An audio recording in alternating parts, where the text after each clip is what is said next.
We never demand. You yang problem, bukan I yang problem. Tahu tak? Yang problem bukan you problem. You nakkan I support you lah.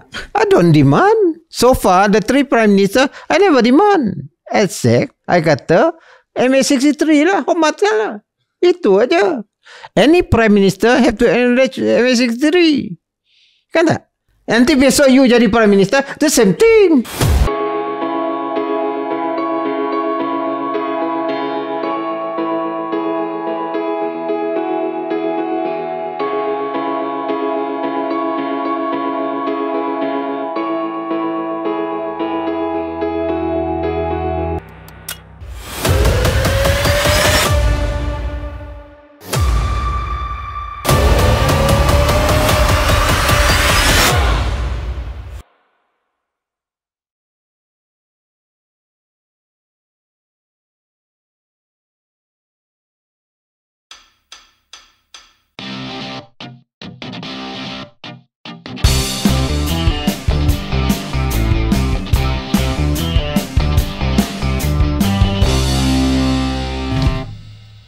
Assalamualaikum warahmatullahi wabarakatuh dan selamat datang ke episod khas Keluar Sekejap bersama dengan saya KJ. Saya Syaril Hamdan. Syaril, hari ini kita ada satu episod yang sangat-sangat istimewa. Untuk makluman pendengar, kita sekarang ini berada di Kuching, Sarawak, dan episod ini adalah khas sempena dengan Hari Kemerdekaan Sarawak 22 hari bulan Julai. Syaril selalu datang ke Sarawak? Semenjak 2 menjak ni agak kerap. Ini kali ketiga dalam masa 10 bulan saya rasa saya di Sarawak. Ada urusan kerja ataupun urusan kerja, pelancongan? Urusan kerja pernah sekali, pelancongan pernah sekali, pergi Mulu Cave pun pernah sekali. Mulu Cave? Mulu Cave. Okay. Ada sesat dalam Mulu Cave? Tidak, saya masuk gua, tetapi bukan sebab kekalahan bola sepak. Sengaja masuk gua kerana nak menikmati keindahan. Kalau Syaril masih lagi ingat, tahun lepas kita di Keluar Sekejap telah pun menjemput pada waktu itu Tan Sri Wan Junaidi, Presiden Senate Dewan Negara, sebagai tetamu khas, dan sekarang ini beliau telah pun dilantik untuk menjadi Tuan Yang Terutama Yang Dipertua Negeri Sarawak. Saya rasa tahun ini tetamu kita adalah boleh dikatakan sebagai dari segi politik the number one supremo, not just in Sarawak but perhaps even in Malaysia. Dan kita akan sentuh kenapa. Saya nak ucapkan selamat datang ke Yang Amat Berhormat Datuk Patinggi Tan Sri Abang Haji Abdul Rahman Johari, Tun Haji Openg, Premier Negeri Sarawak. Welcome sir to Keluar Sekejap. Terima kasih di atas jemputan. Apa khabar Datuk Patinggi? Alhamdulillah. Sihat-sihat berakal ya. So, kita di KS ni, Keluar Sekejap KS, bila kita ada tetamu khas, terutamanya tetamu tokoh politik, suka bermula dengan perjalanan peribadi, personal journey. Dan mungkin dalam podcast ataupun interview yang biasa diadakan bersama dengan Yang Amat Berhormat Premier, orang yang tanya soalan ni dia jarang tanyalah. Mungkin. Jadi kita nak mula dengan your personal political story, Yang Amat Berhormat, sebab ramai yang tak tahu. Ramai yang tak tahu tentang journey Yang Amat Berhormat. Yang Amat Berhormat telah pun masuk dunia politik pada lewat tahun 70-an, 77 kalau tak silap saya, telah pun menjadi ketua pemuda Parti Pesaka Bumi Putera. Menang Dewan Undangan Negeri pada tahun 1981. Masa tu usia saya 5 tahun. Syaril pun belum lahir lagi. Belum lagi. Dan telah pun menang lebih daripada 10-11 penggal di Dewan Undangan Negeri Sarawak. Tetapi Yang Amat Berhormat, your journey was not easy. Sampai ke tahap Ketua Menteri ataupun sekarang ni Premier. Maybe you want to share with us a little bit how long it took. Berapa lama? Banyak cerita ni. Sebenarnya what happened apabila saya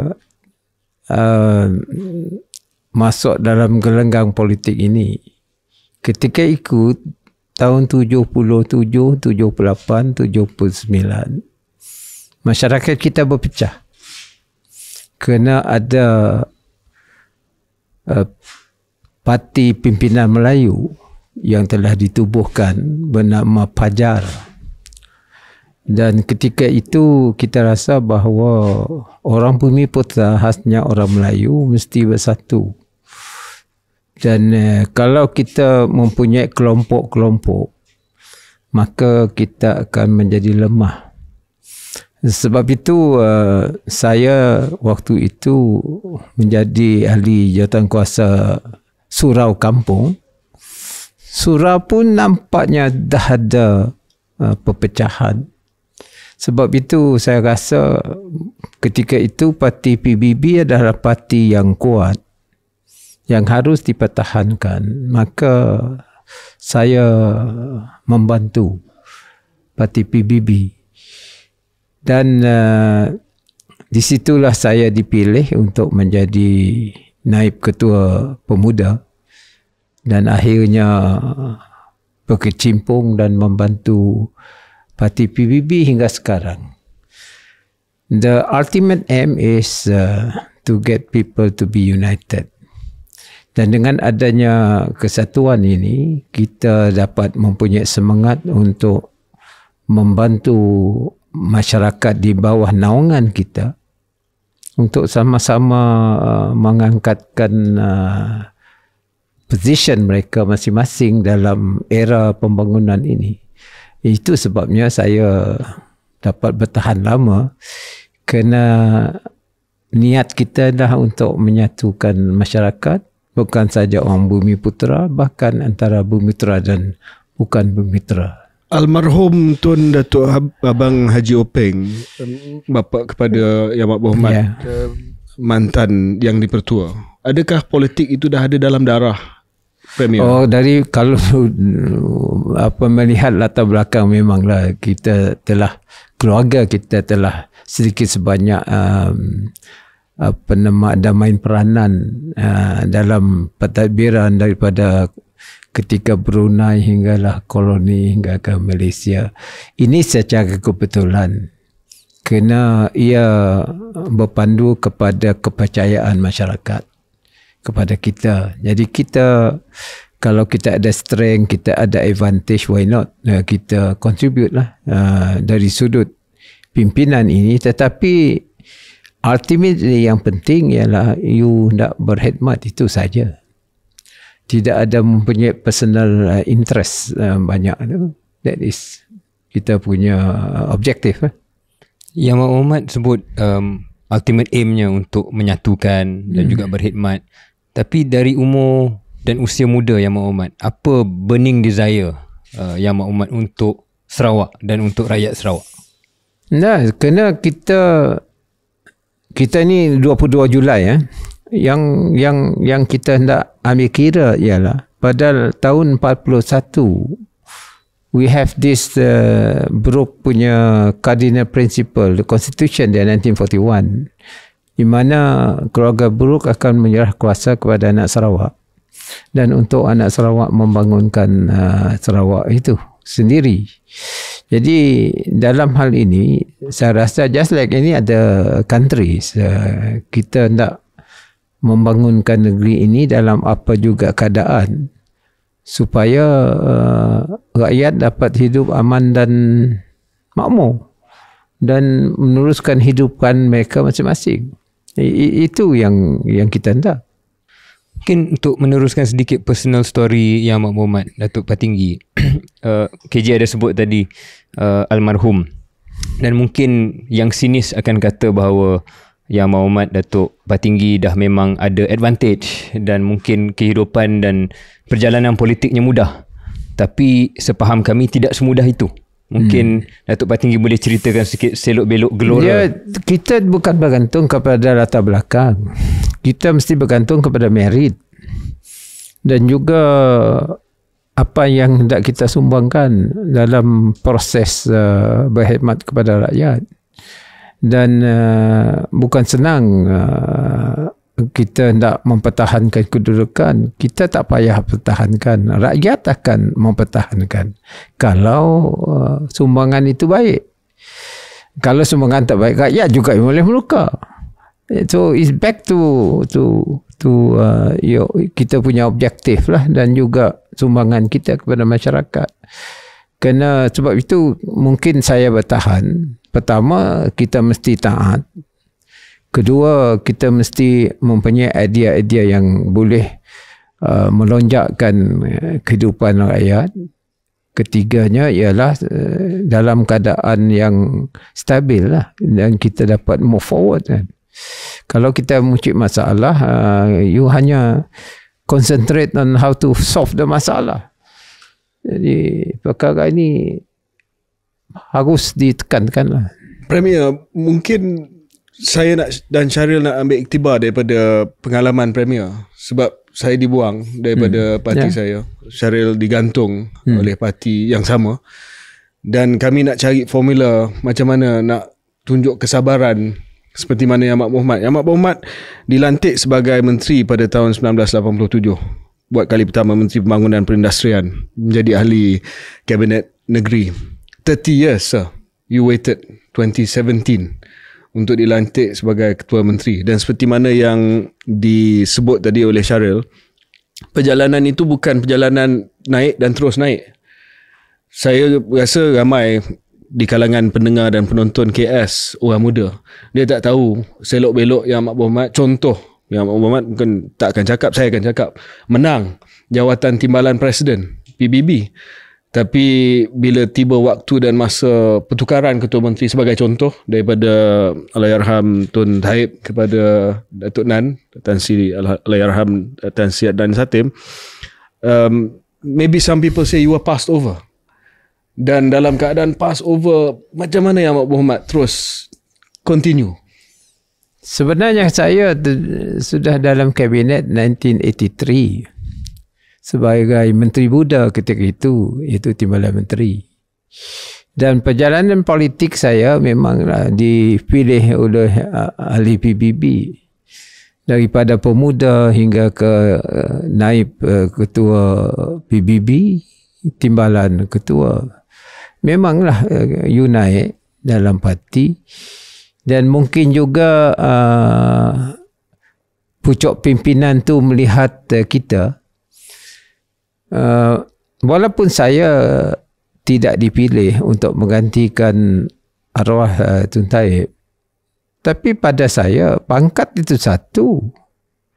Yang utama ialah kita hormat dengan pimpinan, kita juga taat kepada pimpinan, kita taat kepada parti, kerana kita tidak begitu obses dengan jawatan. Ya, itu berlaku pada saya. Dan saya rasa walaupun memang kita ada penyokong kita kata, wah you ni tak lawan ke? What for you lawan? Kan? Kita hemat saja, kerja saja. And at the end of the day, God will decide. Dan akhirnya saya pun diberi kepercayaan selepas arwah Tok Nan meninggal. Tun Taib kata, why not you take over? Dengan sokongan daripada rakan-rakan saya dalam parti dan juga dalam parti komponen. Itu saya. Dan saya kerjalah dengan kepercayaan yang diberi. But passion must be there. But at the end of the day, it's up to you. Macam mana you nak berkhidmat.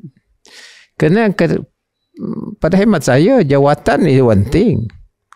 Waktu tu saya daripada Menteri Industri diletak di Kementerian Pelancongan. Saya turn around pelancongan. Lepas tu saya diberi Kementerian Perumahan. Ada problem sedikit. Saya kerja dan I turn around Sibu Jaya. Di Sibu, almost a dead town. Now vibrant town. Saya turn around.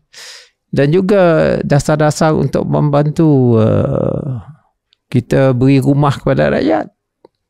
Jadi I think you can be number 1, you can be number 2, you can be number 3, but you just contribute lah, whatever you can. Premier, masih lagi berkaitan dengan how you manage this, sebab ini sangat menarik dari segi seni politik dan juga kerjaya politik. Bila contohnya berlaku peralihan kuasa daripada Tun Taib ke Tan Sri Adenan, orang akan cakap itu mungkin isyarat bahawa one person was favoured over the other. Tetapi Premier punya sokongan dalam parti masih lagi kuat. Walaupun ada orang kata isyarat daripada atas tu tak berapa favor, tapi your base in the party never left. Tak pernah tergugat dalam parti. Macam mana Yang Berhormat telah berjaya untuk kekalkan sokongan itu walaupun di atas mungkin ada isyarat-isyarat yang berbeza-beza? Sebab orang trust you. The key is trust. Orang percaya pada you. Dan rakyat ahli pun kata why not? After all dia masih serve. Itulah. Kerana dia tak nampak bahawa kita ni berjuang untuk sendiri. Clear. Kalau sendiri memanglah you apa dia pilih yang lain bukan aku ke. Lepas tu you lawan lah. Apa? Kerana you bukan untuk you pun. I think itu menjadi kita punya basis dalam apa juga perjuangan. Rasa saya lah. That's my character. Dan saya orang yang ada juga orang kata kenapa you diam-diam. I said no. People is more important than me. Parti is more important than me. Kalau parti pecah macam mana? Dan keduanya, pimpinan pun tahu juga. I mean, saya mesti nyatakan di sini bahawa arwah Tun Taib pun ada wisdom juga. Dia tak keluarkan saya. Dia, why not you work in that team? Kan? Jadi pucuknya pimpinan juga. Kalau pimpinan atas tu tidak memahami perjuangan kita, mungkin dia kata okay, you keluar lah. Tapi so it depends very much on the added understanding. Just a bit more, Datuk Patinggi. KJ sebut soal seni tadi kan. Datuk Patinggi mu kata bagaimana pimpinan juga ada wisdom dia. Tapi mungkin soalan saya, macam mana Datuk Patinggi pada ketika itu yang waktu tu jelas sekali di cold storage, tapi Datuk Patinggi dapat mengurus supaya pimpinan itu kemarahan ataupun ketidaksukaan tu dikurangkan? Apa seni yang boleh Datuk Patinggi share? You must remember, saya pun ada latar belakang yang lama.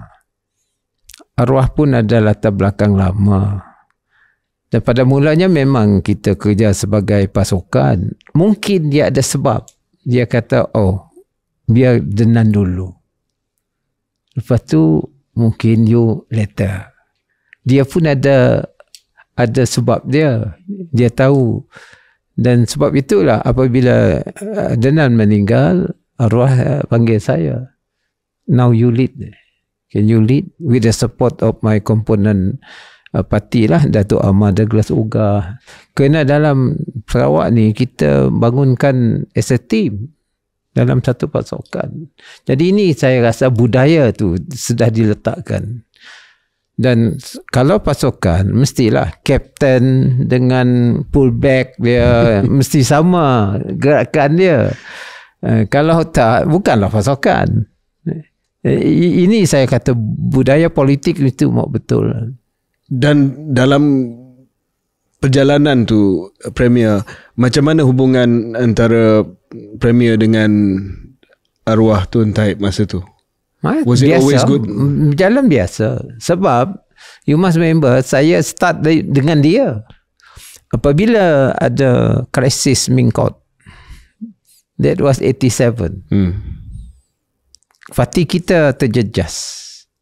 Dan kita yang tinggal membantu arwah Tun Taib. That shows my loyalty is there for the party. You must remember during that time orang Melayu pecah, even keluarga pun pecah. Saya pun keluarga saya pecah. Tapi at the end of the day, party is more important. Stability is important. Perpaduan important. Kan? Dan selepas 87 tu, a period of 10 years, orang balik semula. Orang balik semua. Tak ada pecat memecat, balik semua. Jalan terus. Apa yang berlaku sekarang. I think something terpulang kepada pendekatan dan pandangan kita masing-masing. Untuk Sri mungkin, untuk Petinggi mungkin untuk kita rumuskan segmen pertama ni, soalan saya berkaitan dengan masa hadapan. Kita mendoakan Premier akan terus mentadbir negeri Sarawak, tetapi tadi kita sebut tentang peralihan waktu Tun Taib, style dia untuk menentukan pengganti dan sebagainya. What will your style be? To develop seorang ataupun sekumpulan yang mungkin daripada kumpulan itu ada yang layak nanti dan dipilih di kalangan parti yang mendapat kepercayaan, trust daripada parti. How do you handle succession? Dia ni macam football team. Kalau nak menang, semua team tu mainkan peranan masing-masing. Tapi you need a captain. Dan captain tu mesti tahu peranan player yang lain. Jadi bola tu mesti dipas-pas. Bola tu kalau you seorang saja pegang bola, tak boleh menang lah. That is the way it should be done. Jadi bagi saya, the team will be there. There will be a new team, captain baru, tapi team masih sama, semangat ngap sayut tu masih ada. Okey, mungkin kita break seketika, tapi alang-alang kita dah cakap soal bola sepak ni Premier, ada soalan yang kita terima daripada orang Sarawak. Sebab sudah pasti kalau tanya pasukan kegemaran Premier untuk bola sepak, jawapan dia pasti Sarawak ataupun Kuching FC. Tetapi ada orang nak tanya, sebab ini masih dalam keraguan, kalau bola sepak England, what is your favourite team? MU bagus lah. Manchester United. MU bagus. Saya pergi ke Trafford tengok. Bagus jelas, lagi. Jelas. Bagus lagi. Okey, kita akan break seketika dan kembali selepas ini. Oh, I really hope for Sarawak to continue to grow. I think we have a lot of resources, we have a lot of talented people, and I think we can really maju jaya. Our region will continue to prosper and grow and really reach for the skies. Sarawak will continue to achieve peace and harmony through their rakyats. So hopefully in the future, maybe like 10 to 15 years, Sarawak will be more recognized in the eyes of the world, and also it will help improve our economy.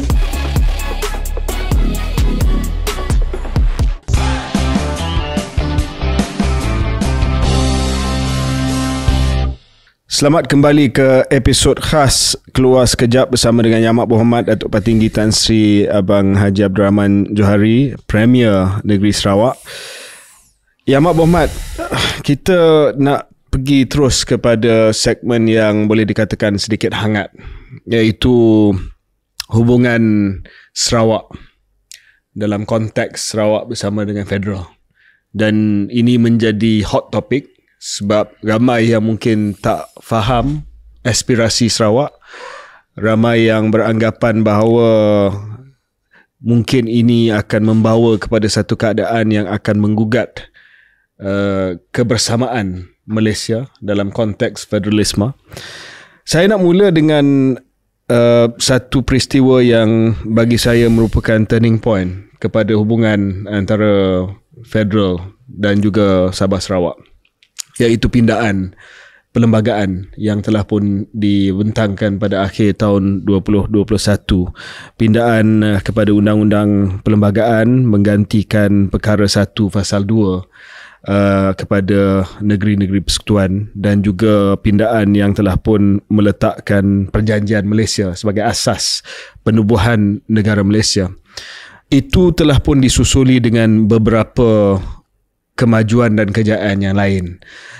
Contoh, bukan hanya dari segi kejayaan pindaan, tetapi juga penubuhan satu majlis yang melihat kepada Perjanjian Malaysia 1963, di mana lebih banyak lagi kuasa diturunkan kepada negeri Sarawak dan Sabah. Saya pun terlibat sebagai mantan Menteri Kesihatan waktu tu, bincang dengan Datuk Seri Dr. Sim berkenaan dengan penurunan kuasa yang dicadangkan oleh Sarawak dalam bidang kesihatan awam, yang saya telah pun setuju dan kita harap bahawa akan diteruskan. Kepada kemajuan-kemajuan lain seperti peruntukan tambahan yang diberi oleh federal kepada Sarawak yang dipersetujui oleh Majlis Kewangan Negara, pengambil alihan aktiviti penjualan dan keluaran gas di Sarawak oleh Petros, dan mungkin yang akan berlaku dalam bila-bila waktu dan masa pengambil alihan pentadbiran pelabuhan Bintulu. So many things have happened since the pindaan perlembagaan yang mengisi erti pindaan perlembagaan tersebut. Termasuklah nama jawatan Premier sendiri yang dulu Ketua Menteri dan sekarang ini Premier. Soalan saya untuk memulakan segmen ini, Premier, adalah where is this heading? Adakah Sarawak ingin menjadi a country within a country? Oh, jawapannya begini. Sarawak menubuhkan negara Malaysia bersama dengan Sabah ataupun at that time known as North Borneo, dan bersama dengan Singapura.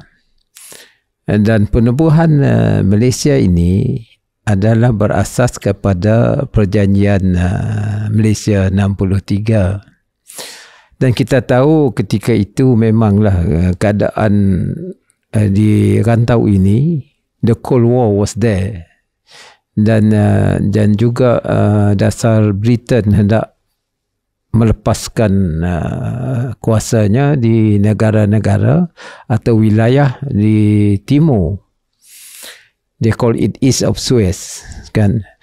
Dan sebab itu saya rasa bahawa kerajaan Britain hendakkan North Borneo, Sarawak, Sabah, North Borneo, Sarawak, Singapura dan Persatuan Melayu digabungkan di bawah negara bernama Malaysia.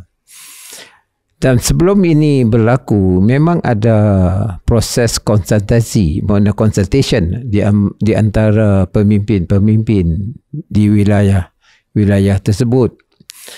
Dan they call it Malaysia Consultative Committee yang membawa kepada penubuhan Cobble Commission.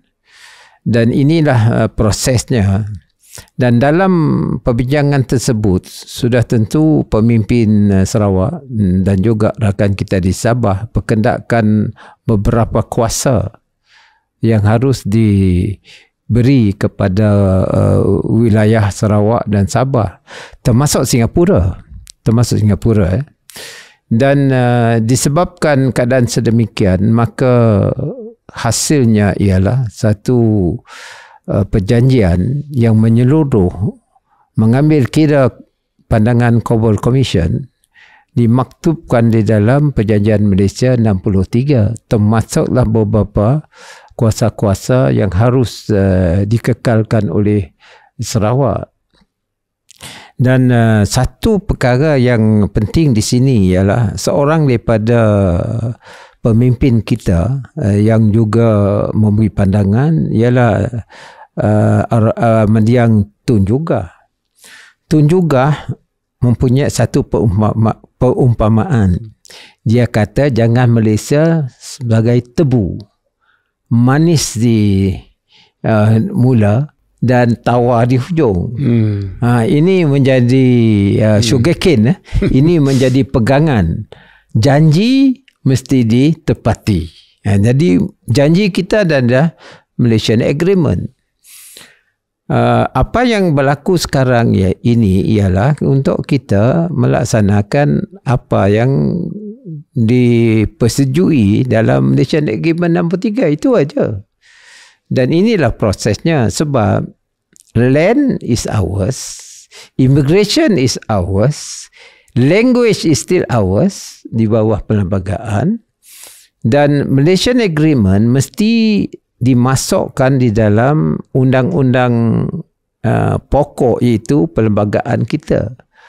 Apabila Perdana Menteri ketujuh hendak memindahkan perlembagaan waktu itu, kita di Sarawak mengatakan bahawa kalau nak pindah menyeluruh. Waktu itu dipindah hanya 1, 2. tidak 160. Ya, untuk memasukkan perjanjian Malaysia sebagai asas. Tidak. Dia kata ikut list. Dibentuk Persatuan Tanah Melayu 1 dan bracket 2 Sarawak dan North Borneo Sabah. Ya. Tapi dia tak pindah 160. Yes. Kerana 160 itu interpretasinya ialah Perlembagaan Malaysia berasas kepada Perjanjian Persatuan Tanah Melayu 1957. Bermakna agreement dia basisnya 1957 but not Malaysian agreement. Dan kalau itu tidak masuk, bermaknanya para peguam hakim yang menterjemahkan dalam perlembagaan itu that constitution is based on 1957, bukan 63. Itu sebab GPS tak sokong pada waktu itu. Kita tak sokong, kita kata saya arah GPS berkecuali, melainkan 160. Dan kali kedua dia masuk, kan, termasuklah perjanjian Malaysia dan juga addendum lah Cobra Commission. Jadi ini menyeluruh. Apa yang kita buat sekarang ini ialah hanya melaksanakan apa yang termaktub dalam perlembagaan 1, Perlembagaan Negeri Sarawak 2, Malaysian Agreement 3, 4 Cobra Commission. Itu saja. Dan dia tak boleh lebih pada itu ataupun kurang pada itu. Jadi banyak orang tak faham dengan latar belakang.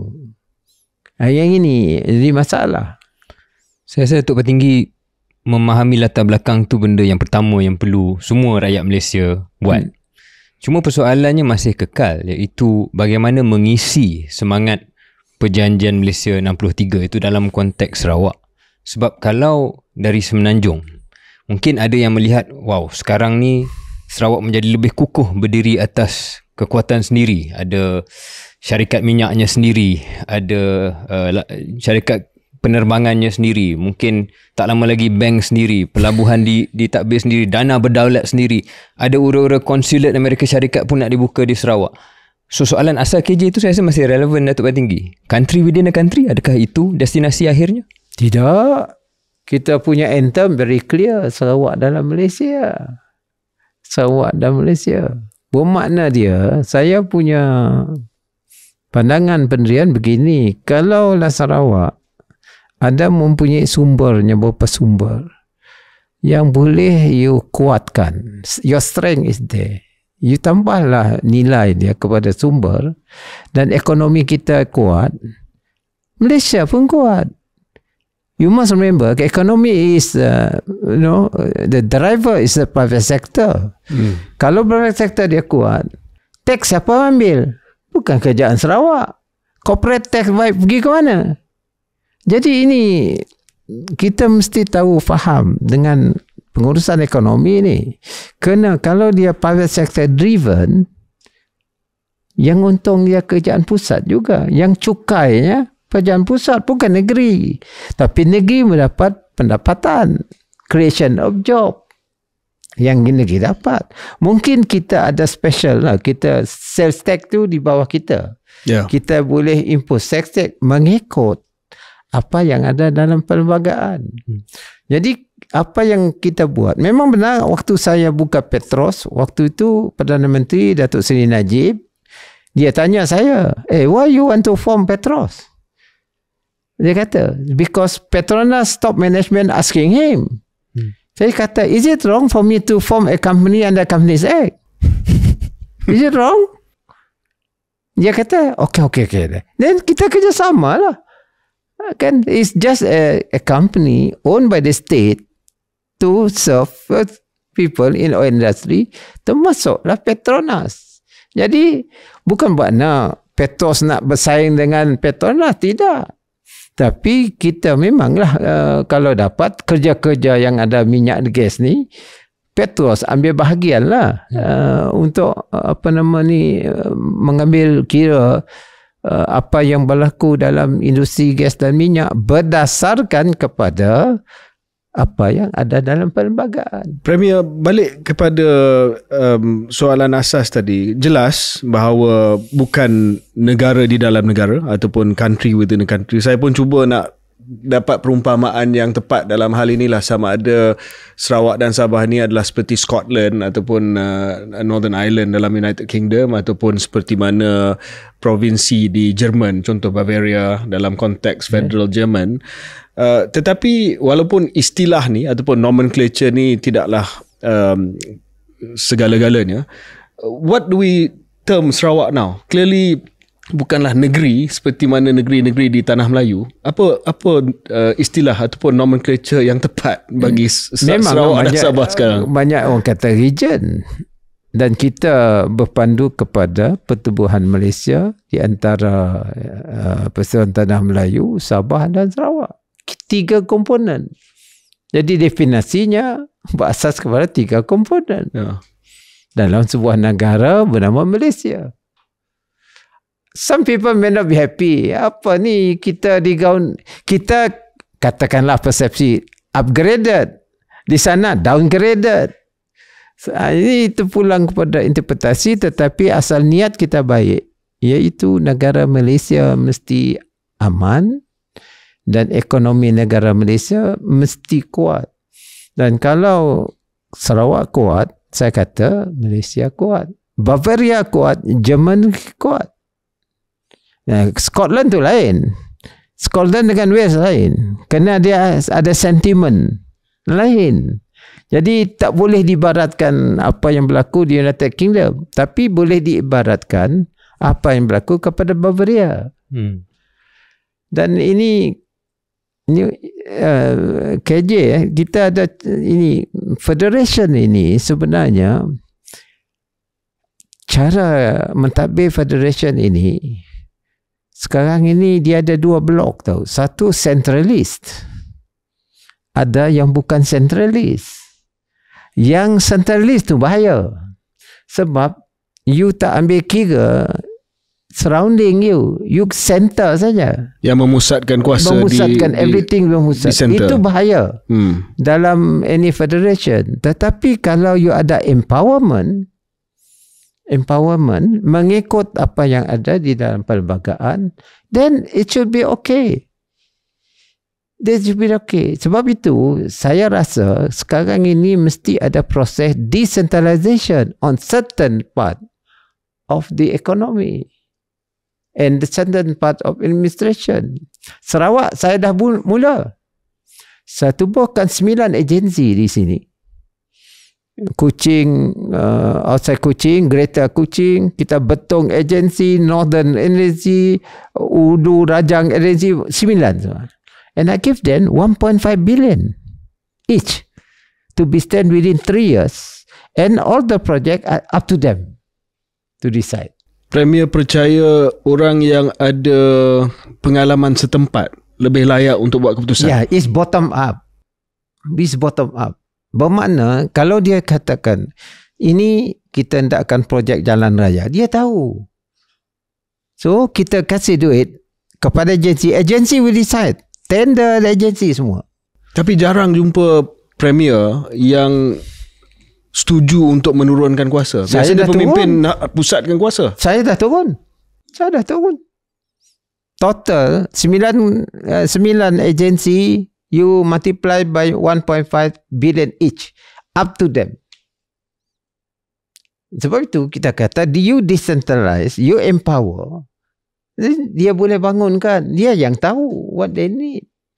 Dan tapi dalam kerangka roadmap yang ditentukan oleh negeri, memanglah it's just a matter of missing gap.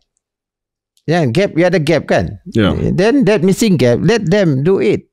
Kerana dia yang tahu. Umpamanya di kawasan kawasan Samarahan, namanya Rizda, dia tahu dia hendakkan benteng untuk tanam kelapa lah. Orang Sarawak kata niau lah, kelapa. But the benteng cost 400 million. Then they decide. Gunakan duit yang kita kasih tu 1.5 billion. Begitu juga Kapit.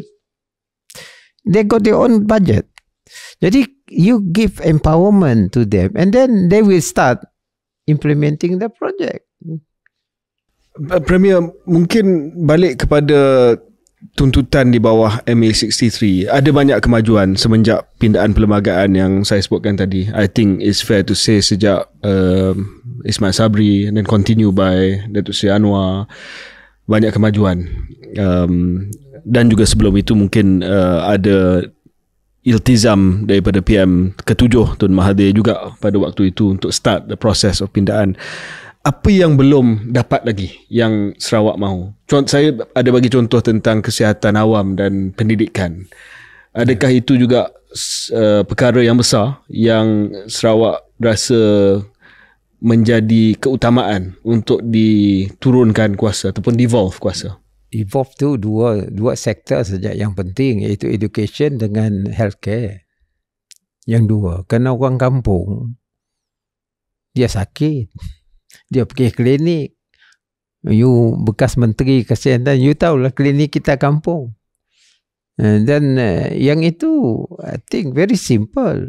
Kita nak buat klinik baru, bangunan yang baik untuk nurse, untuk doktor dan untuk pesakit. It doesn't cost much. Begitu juga dengan sekolah daif ni. You know what, I think you masih dalam kabinet. I kata if you got problem, I pay you back 1 billion. Yeah.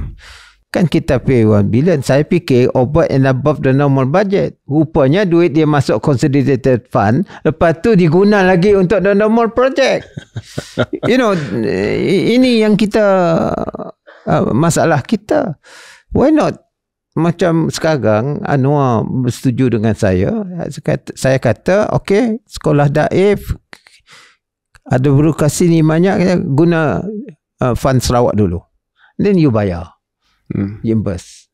Saya dah berikan peruntukan 1 juta untuk 18 bulan mesti dilaksanakan untuk klinik dan juga untuk sekolah daif. Dan kita buat di Sarawak sendiri. Of course under JKR. Yes. Under State JKR Technical Department. Jadi bermakna empowerment lah tadi. Dan sekarang kita nak buka hospital cancer. Yeah. Saya kata we have you. Ya. Saya masih ingat. Masih ingat? Ya, ingat. Baru bersetuju. Ya. Tapi dia kata okey, Sarawak boleh gunakan fund dan dia reimburse. Ya. Dia reimburse over time. So bermakna di sinilah jalinan kerjasama pusat dengan negeri mesti kukuh, ada percaya mempercayai. It's not easy for us to spend over 1 billion for your cancer center. Premier, soal perbelanjaan itu kita faham kenapa devolution itu dituntut supaya memudahkan perbelanjaan yang sedang pun dibuat oleh kerajaan negeri.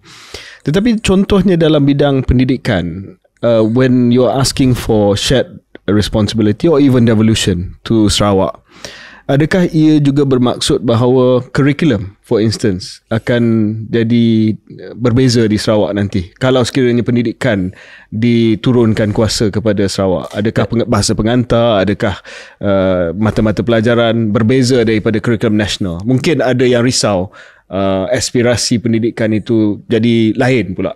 Tak, dia tidak ada kena mengenai dengan dasar. Kerana dasar masih national dasar, national policy on education masih sana. Yang kita nak ialah berilah kuasa sedikit kepada pengarah pendidikan Sarawak untuk melaksanakan program pembangunan, itu saja. The infrastruktur. Itu yang kita minta. Berilah kuasa dengan pengarah pendidikan. Takkan buat sekolah kecil pun mesti pergi KL. Jadi ini yang pertama. Dan kedua, you must remember, kita Malaysia ada dua. Satu national policy and then private education. Jadi apa saya buat ialah dalam perlembagaan kita masih menggunakan bahasa Malaysia, is national language, dengan English. Jadi kita gunakan apa yang ada dalam perlembagaan dan kita gunakan juga ruang ini untuk kita membangunkan sekolah swasta, universiti swasta kepunyaan Sarawak. Jadi bermakna dia ada dua saluran. At the end of the day, what do you want? You want Sarawakian, in this case Sarawakian lah, yang boleh kita menjadi tenaga manusia dalam ekonomi baru. You need English. Kalau nak dalam IT ni, you need English. Science, you need English. Tenaga yang boleh diperbaharui, renewable energy, you need English. You tak pecah air jadi hidrogen, you need English, you need physics. So, kalau kita ada anak-anak kita yang well informed on this, masa depan you cerah. Tapi kita confine sendiri saja, jadi shock sendiri. Jadi champion orang kampung lah. Kita tak champion kampung ke global at this era, kan? Itulah. Tok Patinggi, KJ, saya nak spend a bit of time on isu petroleum. Sebab mungkin lepas ni, segmen selepas ni kita boleh soal perancangan ekonomi untuk Sarawak. Tadi Yang Muhammad dah sebut soal hidrogen dan sebagainya. Tapi sebelum itu, saya rasa bercakap tentang isu petroleum ni mustahak atas beberapa sebab. Satu ialah itu punca pendapatan besar untuk Sarawak. Tapi juga kita sedar bahawa reserve gas terutamanya untuk seluruh Malaysia, majoritinya di Sarawak. Ramai yang mungkin memahami sedikit sebanyak soal perundangan dan posisi dan pendirian Sarawak berkenaan dengan hak dan kedaulatan sumber minyak dan petroleum. Kalau di Malaysia ni, yang kita sedia maklum, 1974 Akta Pembangunan Petroleum. Okay, ramai di Semenanjung yang tidak tahu, di Sarawak ada Ordinan OMO, Oil and Mining Ordinance, yang wujud sebelum Malaysia lagi. Ataupun ada juga Order in Council 1954 yang memberikan hak kedaulatan untuk Continental Shelf 200 batu nautika. Itu posisi Sarawak. Jadi soalannya, bagaimana kedua-dua perundangan PDA untuk petroleum 1974 dan juga OMO, Land Code and all these things yang memberi kedaulatan untuk Sarawak, bagaimana dua perkara ni boleh wujud seiring? Saya fikir tidak masalah, they can coexist. PDA dengan OMO boleh coexist. Hanya interpretasi PDA dahulu ialah absolute, dia absolute. Kan? Jadi Petronas become absolute. Tapi PDA cannot overrule atau naik breach perlembagaan. Our supreme law is our constitution. Itulah je. Tapi dalam constitution memang apa yang telah berlaku sebelum Malaysia masih valid. Makna dia OMO, Oil Mining Ordinance, sudah ada 1958. Dia tidak di-repeal. Bermakna undang-undang itu masih wujud di mana Sarawak ada mempunyai sedikit sebanyak kuasa dari sudut mining. Dan oil dan gas ni adalah industri mining. Okay, nombor satu. Nombor dua dia, the Queen in Council in 1954 telah mengagiskan ini boundary Sarawak. Dan boundary Sarawak tidak boleh di-alter, boleh dipindah mengikut perlembagaan satu. Dalam perlembagaan kita kata, boundary cannot be changed unless with the consent of DUN, express consent, dan Conference of Rulers. Jadi bermakna ini tidak berlaku. Jadi kita punya boundary is still within continental shelf, but we can work together dengan federal government to sort of manage our resources in oil and gas. Ya, bagi saya tak ada masalah. That's why saya kata Petros dengan Petronas, they are partners in gas industry. Itu saja. Tak ada masalah. Yang terbaru, Datuk Patinggi, soal ordinan pengagihan gas, yang juga menjadi satu isu yang sedang diperbahaskan, saya kira. Bagaimana memastikan bahawa benda ni bagus untuk Sarawak kerana dapat memberikan hak untuk Sarawak sebagai aggregator menentukan gas itu pergi ke mana lah. Tapi pada masa yang sama, untuk Malaysia, ekspor LNG tu juga dilihat penting. Sekali lagi, Datuk Paling Tinggi, macam mana kebijaksanaan Datuk Paling Tinggi dan Kerajaan Negeri Sarawak untuk pastikan, Kerajaan Sarawak untuk pastikan benda ni seimbang untuk kedua-duanya? Seimbang, kerana dia tidak akan menjejaskan pengeluaran gas kepada LNG. You must remember, LNG pun Sarawak ada 25%. And then sales tax pun Sarawak dapat juga. Itulah. Kita hanya membekalkan feedstock tu kepada LNG, dan LNG bekalkan kepada pembeli kita, termasuklah Tokyo Electric di Jepun. Tidak menjejas. Dan juga kalau ada pun gas kita yang baru, that's where kita kerjasama lah. Siapa saja yang nak membeli gas. Bayangkan kita punya masalah begini. Waktu Petronas aggregator, kita belum lagi di bawah undang-undang aggregator, kita tak dapat gas. Petronas tak bagi? Tak bagi. SEB tak akan gas, dia tak bagi. And then harga pun dia yang menentukan. So ada anomali lah. Ada anomali.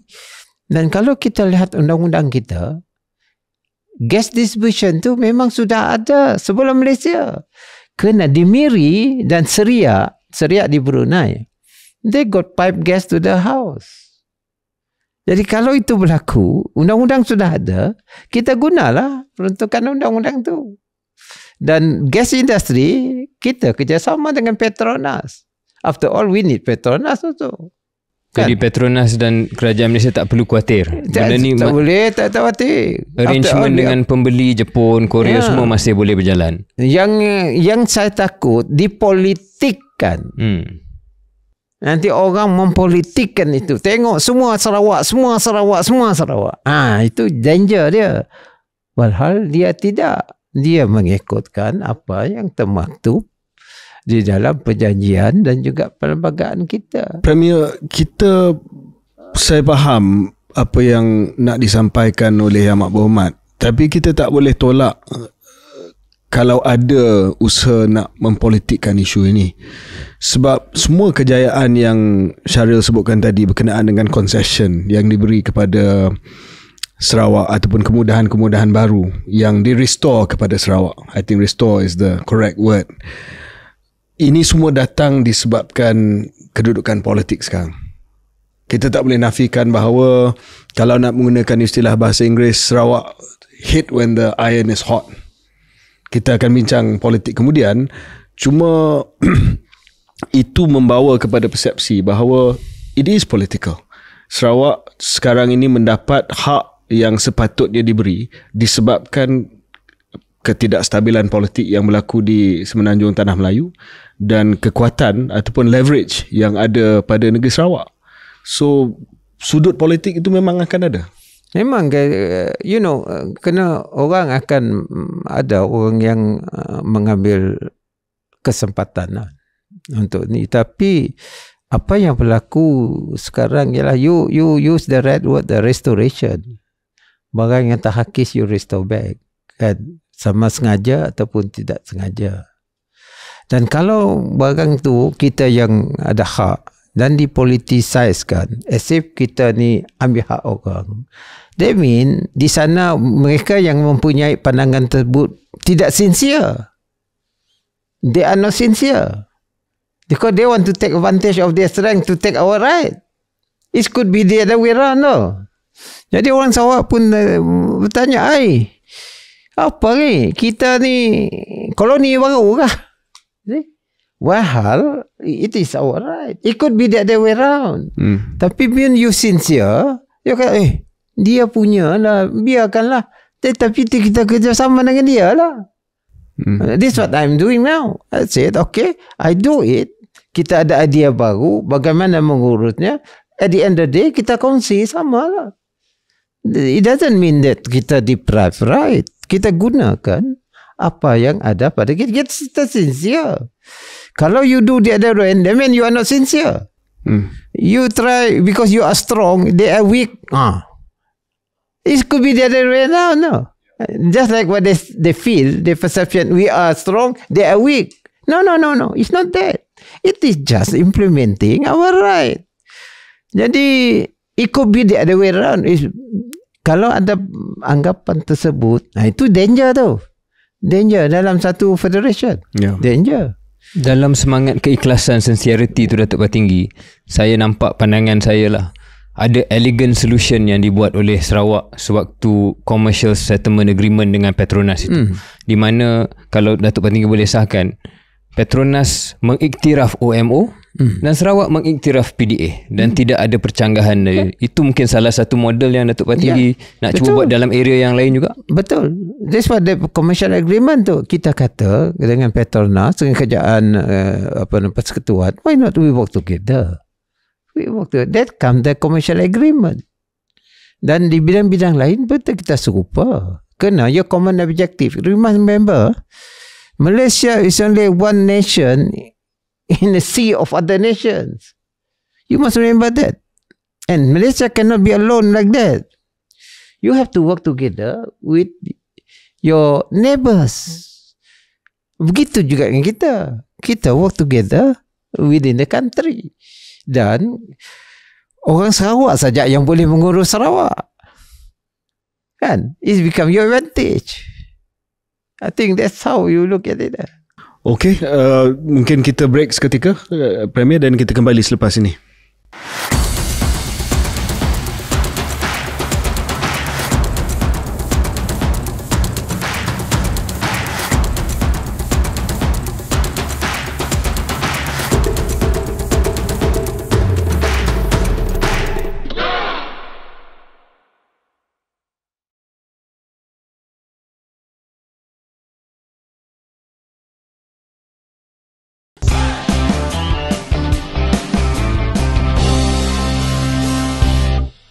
Selamat kembali ke episod khas bersama dengan Yang Berhormat Datuk Patinggi Tan Sri Abang Abdul Rahman Johari, Premier Sarawak. Datuk Patinggi tadi bincang tentang ekonomi masa depan Sarawak, dan Datuk Patinggi dah sebut soal hidrogen, bagaimana nak buat ekonomi hidrogen. Itu menjadi salah satu tonggak, kalau kita tengok dari jauh Datuk Patinggi, menjadi satu tonggak kepada perancangan ekonomi Premier sendiri. Yang mana nak mencapai 240,000 tan production annually setiap tahun green hydrogen, yang seingat saya akan menjadikan Sarawak sebagai salah satu pengeluar tenaga hijau yang paling besar di dunia. Dan ada ekspor untuk ke Jepun, ke Korea dan sebagainya menjelang 2030. Kita dah baca dokumen tersebut. Itu akan menjadi Sarawak satu, ataupun ini menjadi game changer kepada Sarawak. Cuma persoalannya, adakah realistik? Adakah Datuk Patinggi merasakan memang boleh mencapai tahap itu, dan apa yang memberi keyakinan? Ya, kita melihat daripada keadaan global. Satu daripada cabaran-cabaran kita sekarang ialah climate change. Dan mengikut Kyoto, Paris dan akhir di Dubai, ia memang masalah dunia. Dan kita mesti mencari penyelesaian, solution kepada climate change. Satu-satu sebabnya ialah emission of carbon. Dan carbon datang daripada hydrocarbon. Hydrocarbon ni termasuklah fossil fuel. Sebab itu kita ada kait dengan apa yang kita bincang dulu mengenai Petronas. Petronas has to see what is the future. Kalau demand fossil fuel tak ada, bermakna fossil fuel tak ada harga. Ini akan berlaku dalam masa 15 tahun, pandangan saya. 15 tahun. Sebab itu, apa yang berlaku di COP28 di Dubai, kita ada OPEC and non-OPEC. Yang OPEC countries ni maukan fossil fuel dipertahankan. Dan non-OPEC said no. Sebab ia menjadi masalah kepada dunia.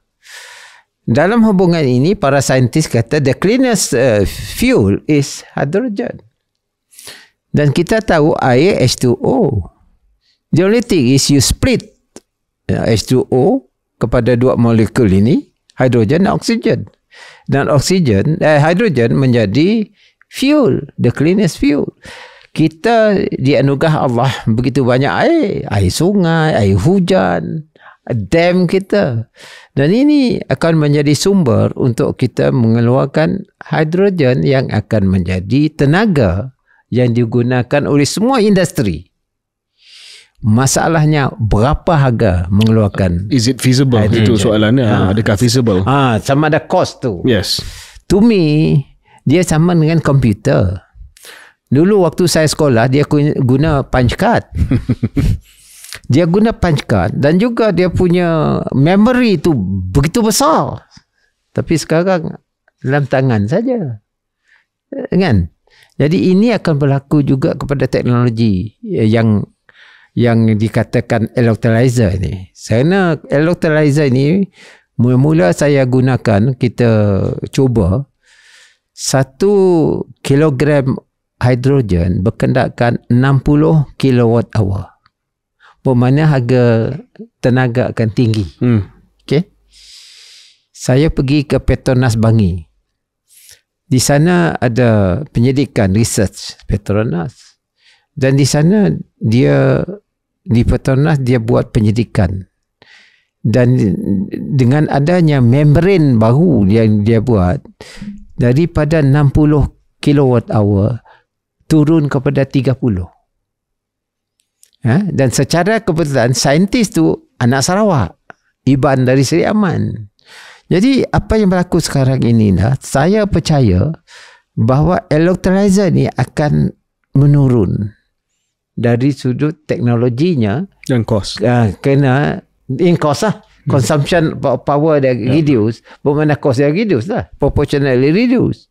Dan teknologi ni kalau ada membran ditambah membran baru, saya fikir sekarang ni mungkin 28 sudah. Dia akan turun kepada 15 dan 10 dalam masa 15 tahun. Kalau ini berlaku, harga hidrogen akan murah. Maybe better than diesel. So you don't need any more subsidy. Lah. So because you have alternative energy kan. Jadi apa yang saya sebut di sini ialah kita punya sumber ada, but you need the power, renewable energy to split it. Kita ada renewable energy. Jadi dia punya green. The moment you got green energy, that is what the world want. Dunia nakkan ini.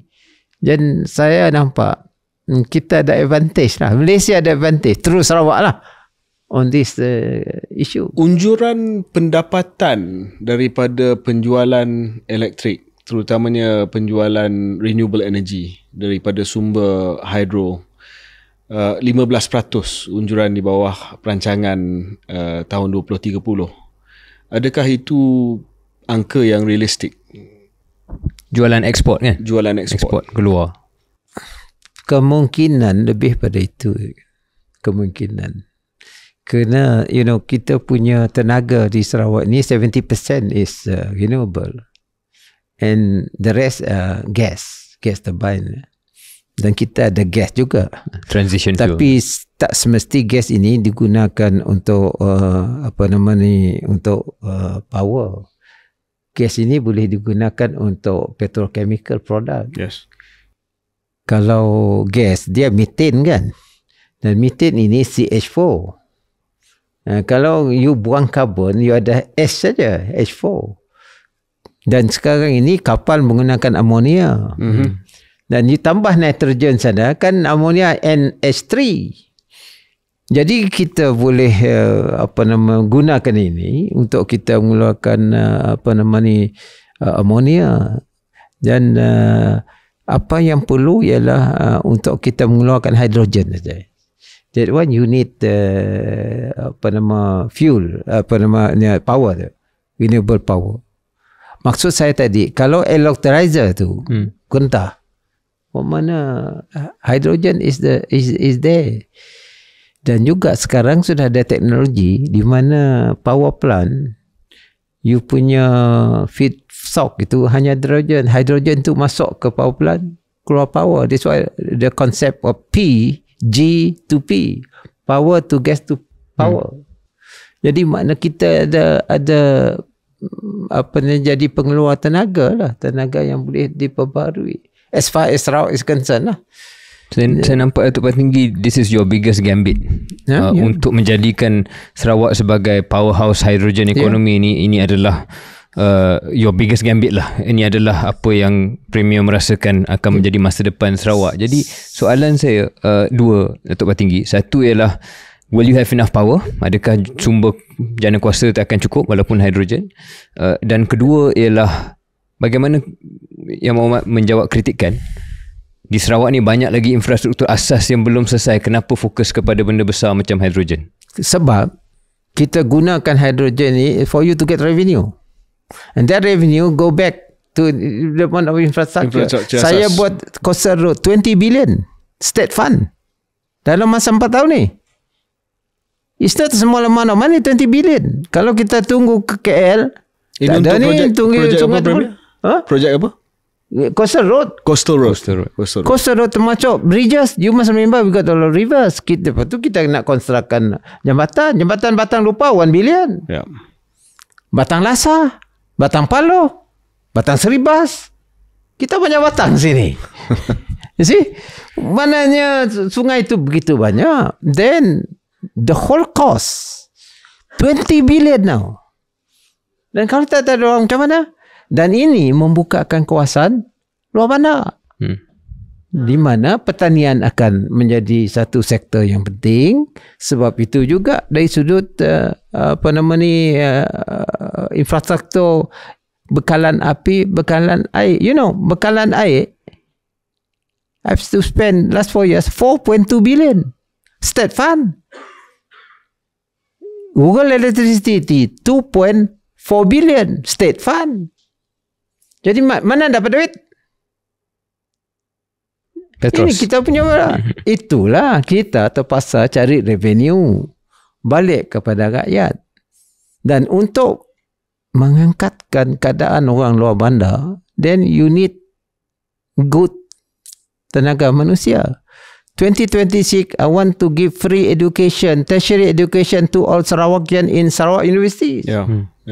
Ini akan mengangkatkan knowledge base dan dia akan menjadi tenaga yang menjadi pemain dalam industri baru. To increase capacity penjanaan hydro, sekarang ini kalau kita ambil Bakun, Batang Air dan Murum, Empangan 3, lebih kurang 2,000 megawatt mungkin. Nak naik sampai ke 9,000 sebab nak ekspor dan sebagainya. Ada perancangan untuk membuat penambahan kepada dam yang sedia ada. Dam-dam yang dicadangkan 3 cascading hydropower dam. Ada kritikan berkenaan dengan penempatan masyarakat setempat yang pernah berlaku waktu Bakun dibangunkan. Apa respon Premier berkenaan dengan concerns tersebut, concerns penempatan masyarakat setempat yang kita faham akan ada orang yang terkesan, tetapi keperluan ini keperluan yang lebih besar. How do you handle this? No, kita akan tidak menjejaskan penduduk. Cascading dam is different. Cascading is a flow of water. Through the process of gravity kan. Jadi kita guna sungai Dan sungai mana ada orang. Kita tidak menjejas, bukan macam Bakun, bukan macam flooding. Murun. The one is flooding. Now you submerge the whole mess. Ini lain cara baru, cascading, nombor 1. Nombor 2, I tell you, what happened is this. Saya pergi Batang Air last month, kan? Batang Air boleh mengeluar 108 megawatt at the moment. Jadi saya coba dengan solar, floating solar. So kita install floating solar di Batang Air. Water bodies dia 8,500 hektar Batang Air. Kita hanya gunakan 3% of 8,500. Only 86 hektar untuk solar. Untuk solar mengeluarkan 50 megawatt. Bayangkan kalau you letakkan only 60% of the water bodies, yang lain untuk ikan, untuk apa, you can produce 2,000 megawatt. Ini baru. That one was not in their agenda. This is saya punya agenda because I went there. So I've calculated it. Itu baru batang air, belum lagi murun, belum lagi bakun. So saya nampak potensi kita lebih 15 gigawatt. Lebih 15 gigawatt. I mean 15,000 megawatt. 15,000, yeah. Hari ni dalam 3-4 gigawatt. Today. Today Capacity. batang air 108. Wow. With water bodies of 8,500 hectare. Tapi belum floating. Jadi saya coba ni floating. Only 3% of the water bodies. 50 megawatt. Bermakna kita punya potensi energi, renewable energy is there. Pasal menjejah orang tak ada. That's why I use cascading. Cascading there mean flow of river water. Kan tak? Yeah. So you tidak menjejaskan Di tebing sungai, penduduk di tebing sungai tak akan ada. Kerana tempat tu memang kita ada macam rapid lah. Yeah. What do? You just place your turbine sana. Habis lah. Keluar power. Kan? I don't think kita banyak rivers. Otherwise you tak guna, dia jatuh juga air tu. Kan? So might as well you just place it turbine. Saya rasa pemahaman saya Tok Tinggi, tenaga hijau menjadi RE menjadi sumber kekuatan daya saing Sarawak. Datuk Patinggi nak gunakan satu ekspor kepada negara-negara luar itu sebagai sumber pendapatan, kemudian ekonomi hidrogen pun menjadi nilai tambah. Ditambah pula dengan pendapatan yang lebih tinggi hasil daripada hidrokarbon Petros. Apa yang dalam visi Datuk Patinggi mungkin tak ada dalam dokumen, say 20 years from now, Sarawak ni apa jumlah pendapatan tahunannya berapa, and what do you see Sarawak spending it on? Saya nak tanya soalan tambahan sebelum Premier jawab apa yang Syaril tanya tadi. Sebab bila saya observe, saya cuba memahami apa falsafah ekonomi Abang Jo di Sarawak. What is your economic philosophy? Saya tengok sekarang ni Premier banyak menginstitusikan kekayaan untuk negeri Sarawak. Because we've been studying your moves. Rural Air Service, bank yang diketahui umum lah, pelabuhan, selain daripada segala yang Syaril sebutkan tadi. Jadi banyak aktiviti asas infrastruktur, kewangan, logistik, pengangkutan sekarang ini dimiliki terus ataupun dikawal oleh negeri. Itu tak termasuk lagi dana kekayaan berdaulat masa depan Sarawak. You are saying that from all of this, bukan hanya untuk membina coastal road, jejantas dan sebagainya, but you want to invest for the future, like a Norwegian Sovereign Wealth Fund for the future. So berbalik kepada soalan Syaril, adakah itu your philosophy to institutionalize and to bagi kekayaan ini kepada negeri? Bukan untuk hari ini, bukan 10 tahun akan datang, tetapi untuk generations to come. Yeah, it is for the future. Bagi saya dia untuk future. You tengok, kalau EU terjejas, ekonomi EU terjejas, Norway tidak terjejas, Denmark tidak terjejas, Finland tidak terjejas. Kita punya ekonomi lebih kurang macam Scandinavian countries. Not that big, but sustainable. Dan dia berkisar kepada professionalism.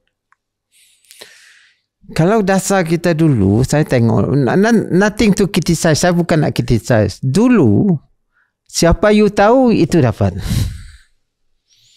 Tapi sekarang, kalau you punya economic entity itu tidak ada kait dengan individu, kalau dia kait kerjaan, then you get the professional to run it. And then the coach hire and fire. Jadi at the same time, gaji mereka tu akan tinggi. So bermakna based on merit lah. Yang banyak kita ni, kalau tu pergi dengan A tak dapat uruskan, dia failure, the whole thing fail. Kalau dia banyak lagi, so the whole system fail. Jadi kita mesti modal itu diurus dengan baik, modal, dan dia yang mengurus tu mestilah orang yang tahu dalam bidang tersebut, dan dia based on merit. Beri gaji besar tak apa, gaji besar, as long as you give dividend balik, and that is your KPI. You tak baik, you pecat. I mean, fire and fire kan. Sure. So apa yang saya nak buat sekarang ialah kita akan tubuhkan the Sarawak macam Sarawak Incorporated lah. Dan ia di mana sahamnya rakyat yang punya, dan kita ambilkan professional to run it. Dan dia rakyat yang punya, government yang punya. Dia bukan individu, bukan entiti keluarga, bukan ini. Kalaupun ada keluarga profesional, kalau dia tak baik, pecat. Kalaulah ada hubungan relatif ke seorang dua, mana tahu? Kita pun tak tahu sama dia relatif kita ke tidak. Kan? Kalau nanti ada abang, lama relatif. Tapi dia bukan relatif lah, distant relatif mungkin lah. So, ini yang kita nak buat. Jadi kalau ini ekonomi you sustainable, dan juga untuk masa depan negeri itu, kita punya sovereign fund is simpanan, because income tu you must manage dia 3 komponen, kan? The normal expenditure you, then you have saving, you have investment. 3 tu mesti proportional. Investment for you to get the return later, and then saving, kalau hujan you sudah ada dan sumber you, dan the normal expenditure tu untuk to you run the country, dan the country tidak bankrupt, and then you don't depend on other people kan. Tok Patinggi, KJ tadi kata menginstitusikan kekayaan, tapi mendengar penjelasan and your clarity of thought, sir, this is also juga menginstitusikan VC. Dan mungkin itu lebih sukar, sebab apa yang kami dengar ni, this is your vision. One day when somebody else takes over, adakah Datuk Patinggi yakin VC dan clarity of thought ini, VC Datuk Patinggi ini akan disambung atau tidak? Itu saya tak boleh komen lah, kerana individual tu berlainan kan. Tapi kalau ia already established system, you have to change the system lah. Kalau sistem you nampak dia, then rakyat akan buat keputusan lah. After all, you are in a democratic system. People see your performance kan. Tapi back to the objective you tadi, lillahi ta'ala lah. And you have somebody who also pegang itu. Kalau you orang tak ada pegang itu, stray lah. Premier, jadi mungkin untuk nak wrap up segmen untuk sosioekonomi ni, saya tertarik dengan apa yang disebutkan tadi. Bila institusikan kekayaan, minta supaya diurus secara profesional, dapat pulangan untuk dividen untuk negeri, pulangan itu dibelanjakan untuk rakyat yang menjadi pemilik kepada Sarawak Inc. I love that concept. Salah satu daripada cadangan yang disebut oleh Premier tadi adalah pendidikan percuma. I think of all the social suggestions or initiatives, this is the one that yang sangat-sangat dekat dengan hati saya lah, sebab saya percaya kepada pembangunan modal insan. 25,000 anak Sarawak yang layak nanti akan diberikan pendidikan percuma di universiti milik Kerajaan Sarawak seperti Universiti Teknologi Sarawak dan semua universiti yang ada di sinilah, Curtin, Swinburne dan sebagainya. Yang Mak Berhormat sebut ini adalah bagus untuk masa depan sebab ini human capital. Tapi do you also believe that higher education adalah public good yang sepatutnya diberi hampir percuma kepada anak negeri ataupun anak negara? Memang kita, the moment you got your resource, then you spend your resource to the right strategic sector. Education is strategic sector. Dan juga teknologi berubah. Sekarang ini kalau dulu kita bergantungan minyak, next I said 10 or 15 years, minyak no longer there. No value. Kan you have alternative. So kalau dia alternatif, jadi you berkendakkan bahawa kepakaran dan kemahiran anak you, masyarakat yang boleh sesuai dengan kehendak waktu itu. katakan sekarang, dulu orang pakai bas, sekarang kita guna ART. Dulu dia combustion engine, sekarang kita pakai hydrogen. Jadi maintenance-nya lain. So you have to build up the supporting services untuk kita berubah ke ekonomi baru. Dan anak kita mesti belajar disiplin yang lebih maju daripada kita sekarang. Kerana keadaan ekosistem sudah berubah. Kalau dulu, honestly, dulu tiada masalah climate change. Go ahead saja. Sekarang, you ada flood, you ada heat wave yang menjejaskan pertanian you. Dan you terpaksa cari saintis yang boleh mengendalikan sektor pertanian yang cara baru. Kan tak? Fertilizer, mungkin fertilizer baru. Yeah. This is evolution. When you have the evolution, then the thinking and the approaches are different. Dan kita, kalau nak jadi Malaysia sebagai negara yang hebat, inilah. Kita mesti ada, roadmap yang betul lah. Itu untuk masa depan. Politik mesti betul juga. Kalau politik huru-hara, siapa nak datang? Last question sebelum kita pergi segmen politik Tok Batinggi. Last question saja soal anak Sarawak tu. Macam mana Tok Batinggi nak pastikan mereka boleh kembali berkhidmat di negeri Sarawak?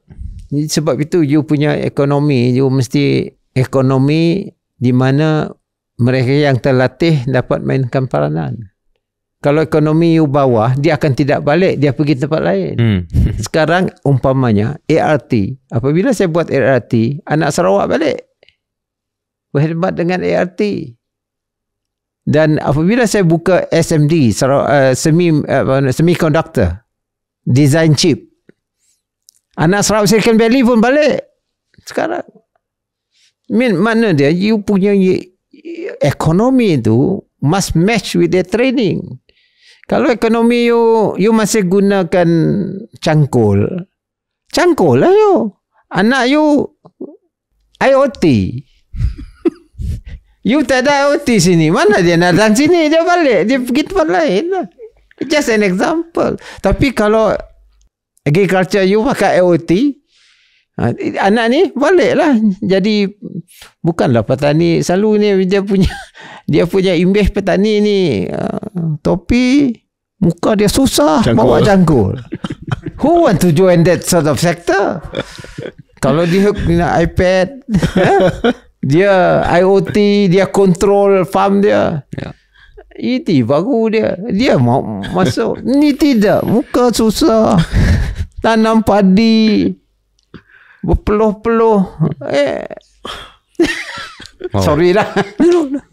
Perumpamaan cukup sesuai. Fantastic. Yang Muhammad, kita break seketika dan kita kembali dalam segmen politik pula. Oh, I really hope for Sarawak to continue to grow. I think we have a lot of resources, we have a lot of talented people, and I think we can really maju jaya.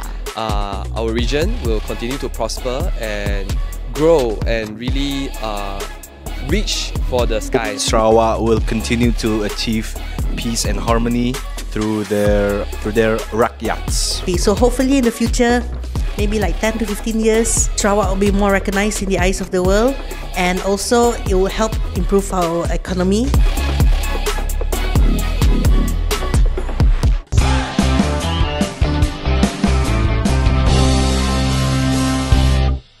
Selamat kembali ke episod khas bersama dengan Premier Negeri Sarawak Yang Amat Berhormat Datuk Batinggi Tan Sri Abang Johari.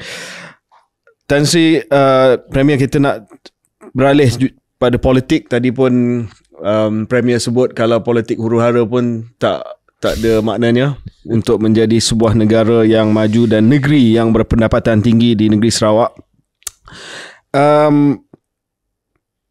Saya nak lontarkan satu pandangan kepada Yang Amat Berhormat dan mungkin boleh dapat respons.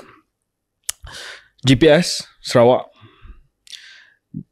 Tadi saya sebut dalam mukadimah kepada episod ini, political giant di Malaysia sekarang ni. Kalau saya nak rank orang yang paling berkuasa di Malaysia ni dari segi dunia politik, kita tolak ke tepi raja-raja dan sebagainya, of course Perdana Menteri. My number 2 probably is the Premier of Sarawak. Dan saya akan explain kenapa. Sebab kunci kepada kerajaan hari ini dan mungkin kunci kepada kerajaan selepas PRU 16 adalah Premier Sarawak, iaitu pemimpin GPS.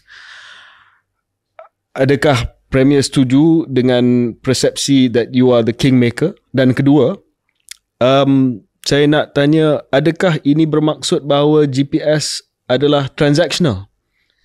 Akan bekerjasama dengan siapa-siapa saja yang dapat majoriti di Tanah Melayu? Ya, apa yang berlaku dalam masa 5 tahun yang lepas? Ini yang berlaku apabila kerajaan Barisan Nasional kalah. Kita nampak bahawa Sarawak sudah memberikan kursi kepada Barisan Nasional yang banyak. Waktu tu kita hanya kalah 8. Dan kerajaan Barisan Nasional pun tidak dapat memerintah. Disebabkan keadaan sedemikian, dan juga kita lihat bahawa mungkin bermasalah selepas ini, saya pun buat keputusan, biarlah kita keluar dulu Barisan Nasional. Saya keluar. Tapi kita boleh kerjasama dengan Barisan Nasional. Disebabkan keadaan di Sarawak dan keadaan di Semenanjung tak serupa. Secara politik lah, ia tak serupa. Dan saya berpegang kepada kepercayaan bahawa politik Sarawak hanya orang Sarawak saja yang lebih faham. Disebabkan oleh ekosistem yang ada di Sarawak, masyarakat bilang kaum, berbilang agama, budaya yang sudah duduk dengan baik. Jadi kita keluar dan biarlah kita menguruskan Sarawak secara kita sendiri, dan di sana kita menghadapi masalah sedikit, tak banyak, masalah sedikit saja, di mana projek kita telah di-cancel banyak.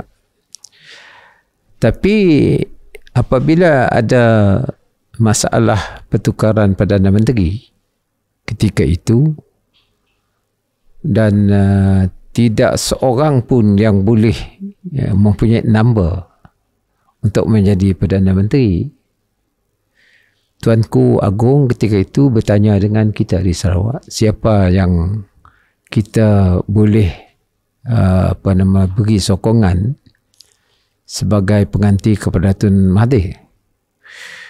Walaupun ketika itu Tun Mahathir hendak menubuhkan kerajaan perpaduan, tapi tidak berjaya. Dan kita kata kalau antara Tun Mahathir, Datuk Seri Anwar dengan Muhyiddin yang banyak sokongan ketika itu, saya kata for the sake of Malaysia, kita beri sokongan kepada Muhyiddin. Dan tuanku telefon saya pada pagi, saya di Sungai Asap, tapi saya dapat berhubung Istana Negara jam 2, dan Muhyiddin lantik menjadi Perdana Menteri pukul 5 same day. Bermakna di sana kita yang memberi number kepada Muhyiddin. Selepas itu, apabila Muhyiddin ada masalah, Muhyiddin telefon dengan saya, dia UMNO menarik sokongan. Jadi saya tanya Muhyiddin, siapa ganti you? Tapi akhirnya Ismail Sabri pun dah number game. Jadi kita kata for the sake of ganti serupa lah Ismail Sabri. Begitu juga dengan last election.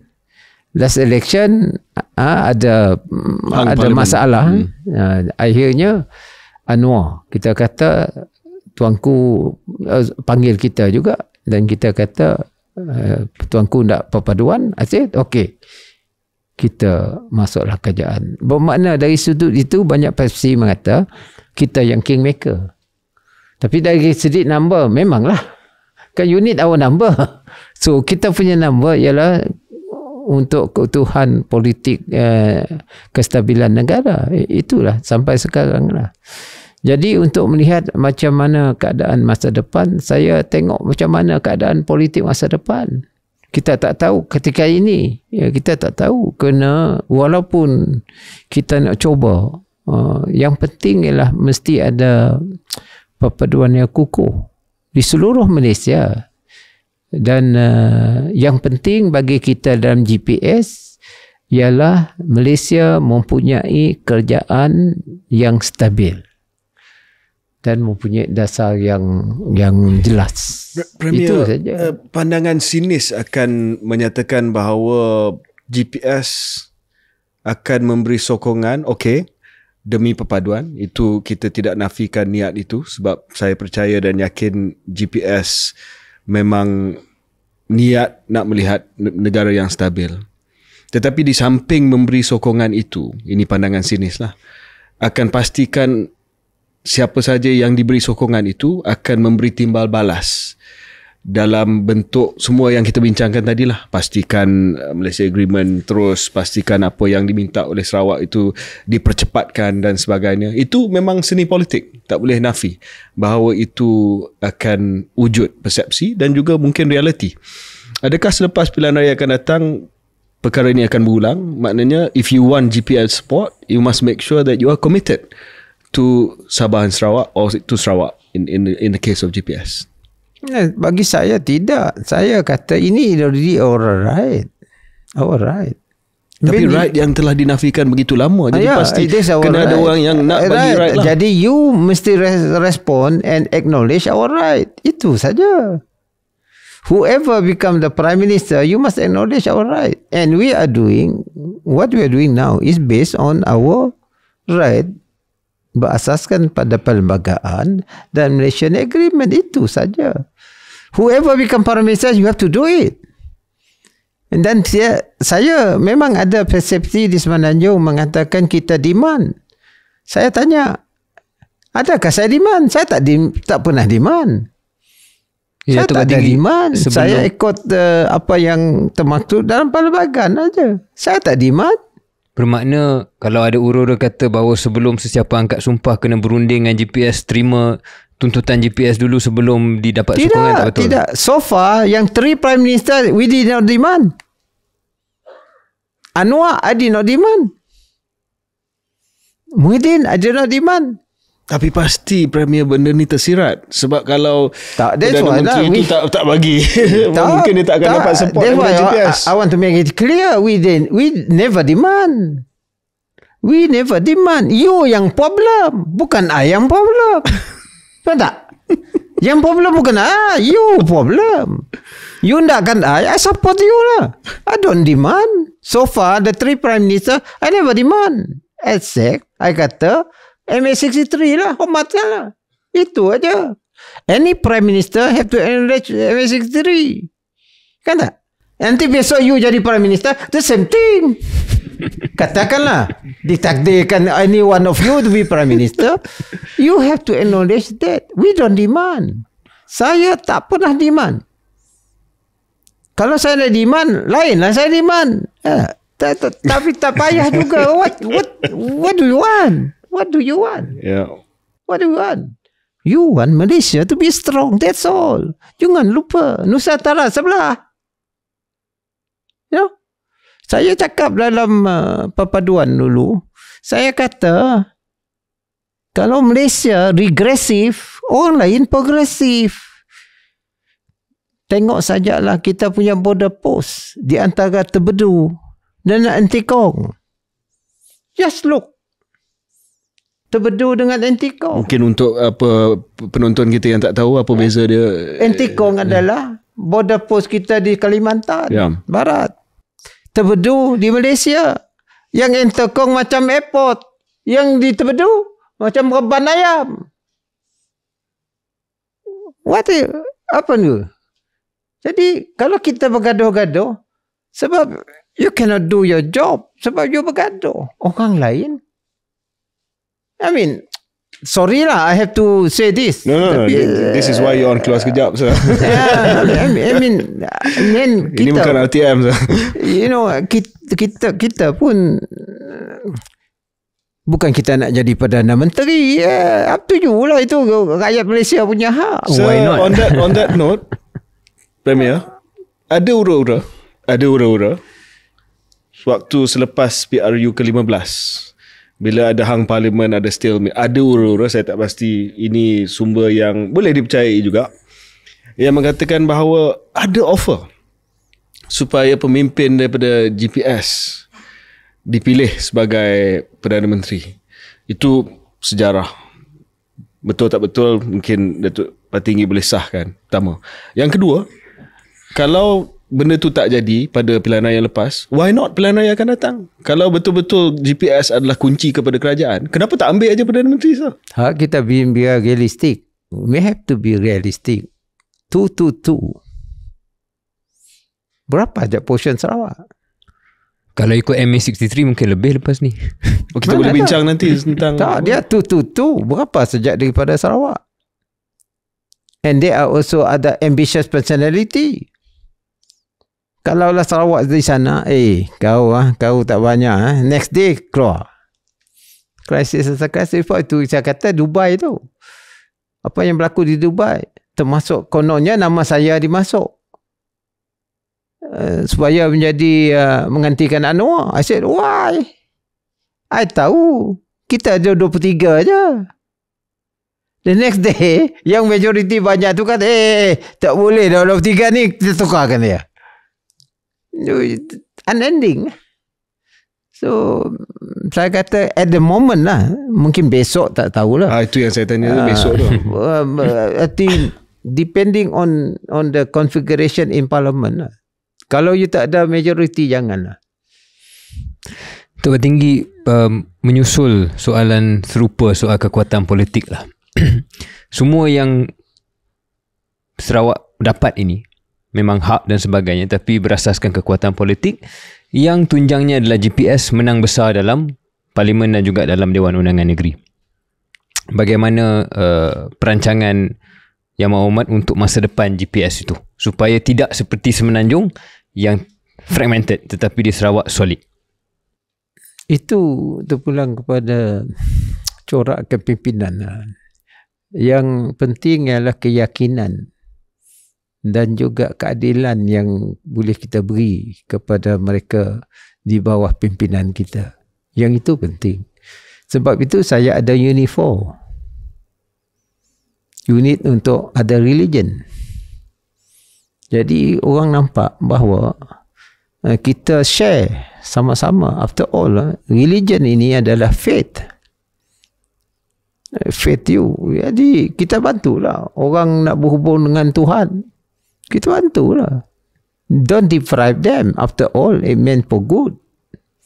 Dan Nabi Muhammad pun, you tahulah, piagam Madinah. Bagi Madinah, dia nak satukan mereka yang di bawah pemerintahan Islam. Piagam Madinah. Jadi kita di Sarawak, kita follow lah piagam Madinah. Dan saya rasa yang penting ialah dasar yang betul. Untuk masa depan, kalau Sarawak maju, that's it lah. Malaysia pun maju. Tapi Datuk Patinggi melihat keadaan sekarang, adakah yakin bahawa GPS akan terus dominan untuk banyak tahun yang akan datang? Can you tell me whether Peninsula Malaysia will not improve? Saya rasa keadaan di Semenanjung susah lagi melihat satu parti yang boleh kontrol seperti mana GPS boleh kontrol di Sarawak. Dan saya rasa mungkin satu hari configuration tu berubah di Semenanjung. Mana tahu. Premier, pilihan raya negeri mesti diadakan selewat-lewatnya pada tahun 2026, 2 tahun lagi. Dalam kerajaan perpaduan pada hari ini, GPS bekerjasama dengan beberapa parti yang juga wujud di Sarawak. Contoh PKR sendiri, PM punya parti, dan DAP. Adakah GPS kekal dengan pendirian bahawa you will contest every single seat. Yes. Dan macam mana ini memberi kesan kepada kerjasama di peringkat kerajaan pusat sekarang ni? Pusat is pusat, Sarawak is negeri Sarawak. is negeri. Ya. Ya. So kerjasama di pusat, nanti pilihan raya sini bertembung. Kalau dia nak bertemu, Ya, kalau dia tak bertumbung dan dia tidak bertemu. tak wujud lah di Sarawak nanti. Dia tak wujud lah. Sekarang pun tak wujud. Oh, okay. Apa KPI Datuk Petinggi untuk PRN yang akan datang? Target. Now you are 76 out of 82. How much are you? Actually now we are 80. 80. Kerana yang satu sudah dissolve. Oh ya. Oh, ya. Ya, Ya. betul. Tengoklah. Kalau tidak ada saingan, apa method ataupun proses semak dan imbang? Do you worry you're becoming too powerful in Sarawak? No. Because kita punya komponen pun they are very critical juga. Komponen parti kita quite critical juga. Ya. Perbahasan dalaman sihat. And then bawa kepada satu perkembangan yang selalu disebut di Semenanjung dan juga di Sarawak. Ini berkenaan dengan persempadanan semula. Persempadanan semula ini mesti diadakan pada tempoh yang ditentukan oleh Undang-Undang Pilihan Raya di bawah Suruhanjaya Pilihan Raya. Setiap negeri akan cuba membuat persempadanan semula. Parlimen juga akan cuba buat persempadanan semula. Dua proses yang berbeza. Satu di peringkat perundangan parlimen, satu lagi di peringkat perundangan negeri. I suppose soalan untuk peringkat negeri adalah apa, dan saya pasti Premier tak nak menceritakan terlalu banyak tentang strategi, tetapi apa syarat untuk penambahan kursi di Sarawak? Adakah itu bergantung kepada kawasan yang sudah padat, sudah terlalu ramai, ataupun kawasan yang tidak mencerminkan kepelbagaian yang terlalu monosentrik? Yang pertama. Yang kedua, kalau berlaku persempadanan semula penambahan kursi di Parlimen, adakah Sabah dan Sarawak akan tuntut supaya semangat daripada COBOL itu, which is 30%, dipatuhi? Ya, untuk soalan pertama ni begini, kita memanglah selepas 10 tahun ada persempadanan semula, dan dia dua faktor. Satu dia ialah rural base yang tidak bergantung kepada population, dan satu urban yang bergantung population. Jadi kita mengikut Westminster lah, kita mesti ada pertimbangan untuk semua wakil rakyat ini yang diletakkan. That one of the factors that you have to consider dalam kita membuatkan revision boundary.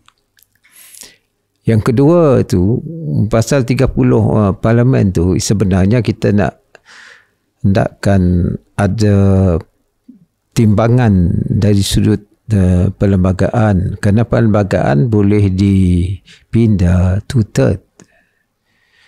Kalau kita tidak ada 1/3, slightly more than 1/3, then you can change the perlembagaan at your whims and fancies, kata orang lah. Against Sabah dan Sarawak. Against Sabah dan Sarawak. That's the logic lah. The logic. Yeah. Dulu kita memang ada antara Singapura, Sabah, Sarawak. Apabila Singapura keluar 65, tahun 65, semua kursi ni pulang ke Semenanjung. Yang itu dia. Jadi dia tak ikut prinsipal inilah. Itu saja. Kita hendakkan supaya slightly more than 1/3. Jadi you tidak boleh memindahkan perlembagaan sembarangan lah. Ini dia punya prinsipal. Mungkin beralih dari politik domestik ke geopolitik. Ya, mungkin last segment to wrap up. Premier adalah Sarawak and the world lah, Sarawak and the region. Ya. Mungkin saya mulakan Datuk Patinggi dengan tadi disebut soal Nusantara, kita boleh kembali ke situ. Tapi satu cabaran untuk banyak negara dalam rantau ini adalah isu Laut Cina Selatan. Dan kalau di peringkat Sarawak, saya rasa yang kita duk bincang soal 200 batu nautika, continental shelf, EEZ dan sebagainya bukan hanya soal antara Malaysia dan Sarawak tetapi dengan China sendiri.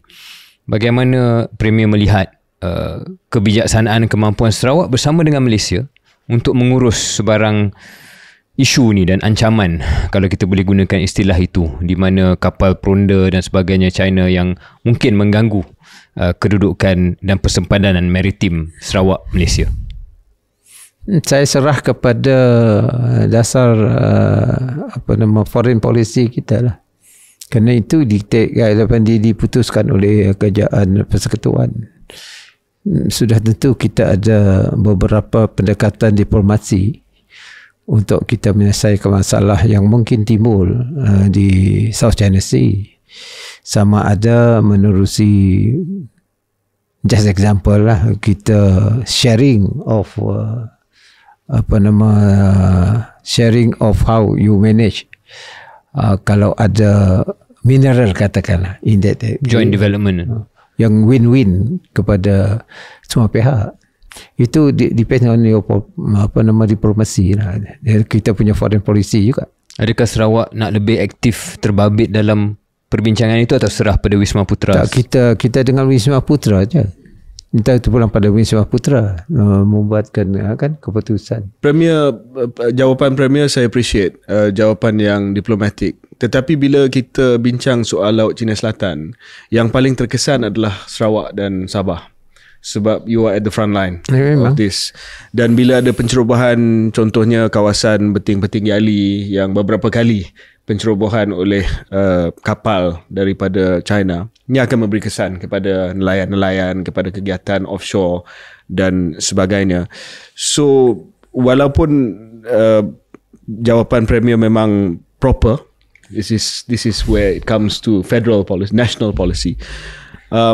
Sudah pasti ini adalah kebimbangan juga di Sarawak, bahawa sekiranya di peringkat federal tidak ada tindak balas yang robust, yang kuat, yang mempertahankan sempadan perairan kita, the effect is going to be on Sarawak. Of course, tapi kita mesti mempunyai kepercayaan kepada Kerajaan Persekutuan untuk handle.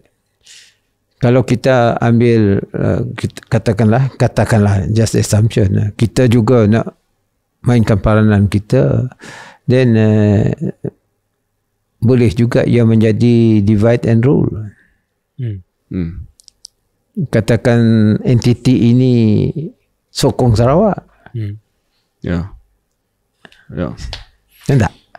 Faham. Faham tak?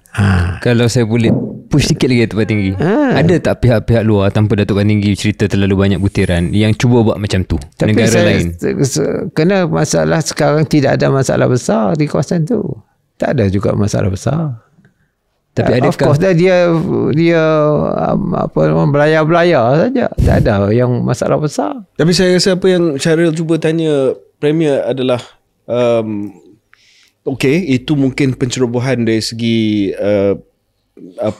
kawasan perairan kita, tetapi lebih kepada usaha gangguan terhadap keselamatan, kedaulatan Sarawak. Sebab mungkin saya tak tahu macam mana nak cakap benda ni. Ada juga political actors di Sarawak yang masih lagi ketengahkan agenda pemisahan. Dan kita tahu ada satu parti politik yang berkempen atas matlamat tersebut, secession daripada Malaysia. Sebab itu kita nak letakkan konteks geopolitik ini dalam perbincangan tersebut. Mungkin akan ada anasir luar yang cuba, macam Premier sebutkan tadi lah, divide and rule. Ya, mungkin ada. Kita tengok lah, kita monitor lah what's going on. Rasa saya lah. Ada pula yang nak ikut macam Spain. Catalonia. Ya. Kita kata tak payah. So, kita mesti ada semangat juga, semangat regionalism ni. Kita nak bergantung satu orang tak boleh. Malaysia pun tak dapat, kalau Malaysia saja kita terpaksa kerjasama dengan neighbor kita. Kita punya tetangga. Dulu lain tau. Lalu waktu Cold War kita ada Afro-Asian, kita ada military pact antara New Zealand, Australia, UK. Jadi kita tak ada lagi, sama ada tak ada, Wallahualam saya tak tahu, tapi tidak begitu akrab. So what do we do now? We have to have our own kerjasama. Kita dengan China pun kita kerjasama dengan China. Dan kita kerjasama dengan Amerika. War still is between US and China. The main player is the two. Dan dia berteraskan kepada law of the sea. Actually yang dia petikaikan bagi hemat saya is more on navigation. Tapi adakah dia juga claim on basically yalah, minerals? Spread Island tu dia nak claim lah. Itu. Tapi rasa saya that's why the world terpaksa lah kerjasama dengan dunia lah. Tengok global opinion macam mana kan.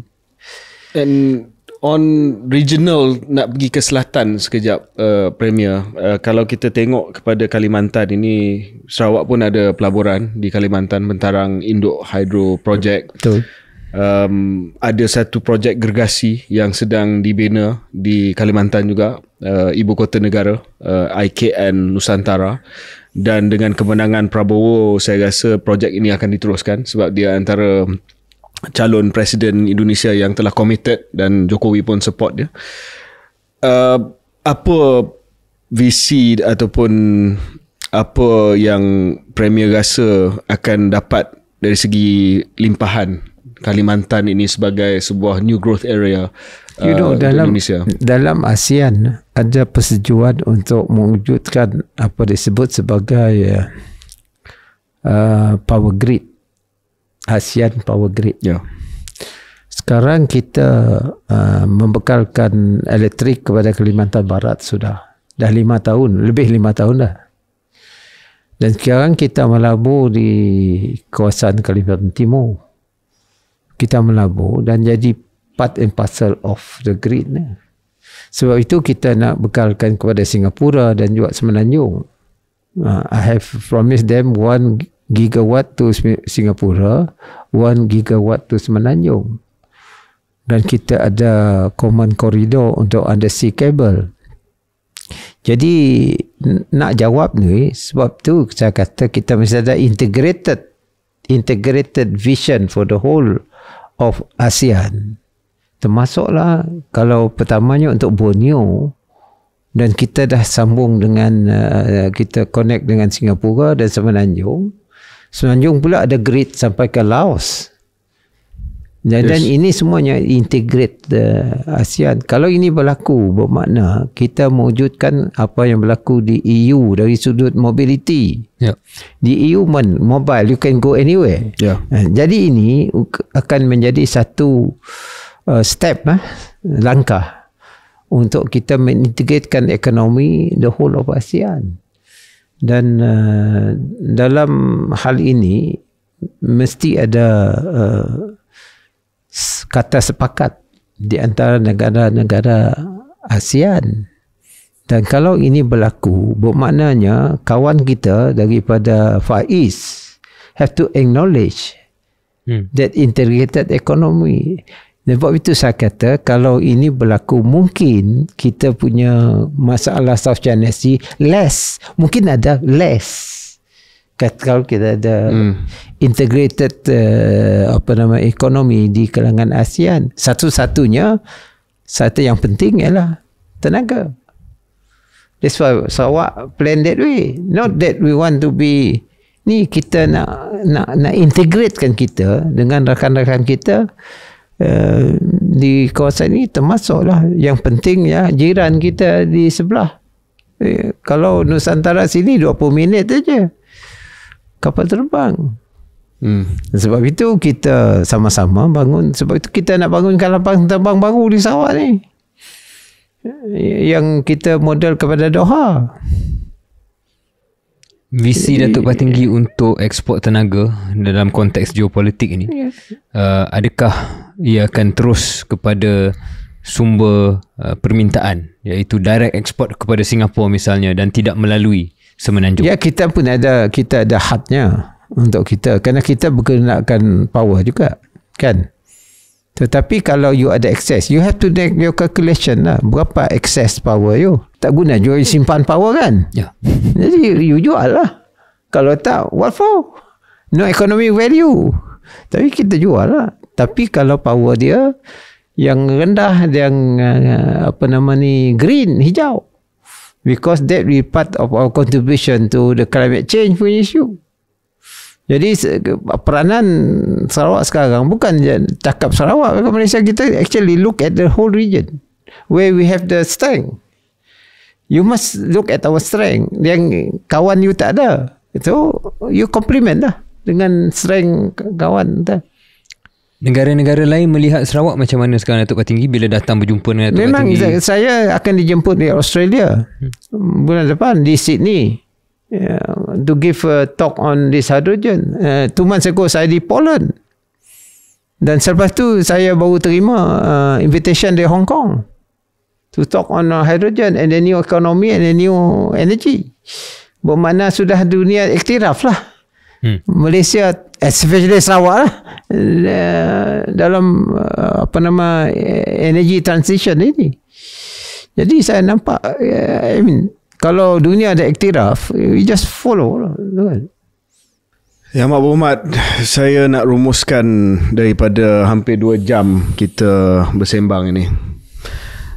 Kepimpinan Yang Mak Berhormat Premier Sarawak, saya tidak suka menggunakan istilah ini secara remeh ataupun secara ringan, tetapi insya-Allah jika dilaksana, walaupun separuh daripada visi Yang Mak Berhormat, you will be remembered as a consequential leader of Sarawak. Consequential maknanya kesan dia akan bergema lah untuk beberapa generasi yang akan datang. Because you have the vision, you have the clarity of thought, and if I may, sir, you have the ability to use the political opportunity now. Itu kita saya bukan opportunist. No, saya tak guna perkataan itu. Saya tak guna perkataan itu, Premier. Saya kata you use the political opportunity as any politician should do for Sarawak, demi Sarawak.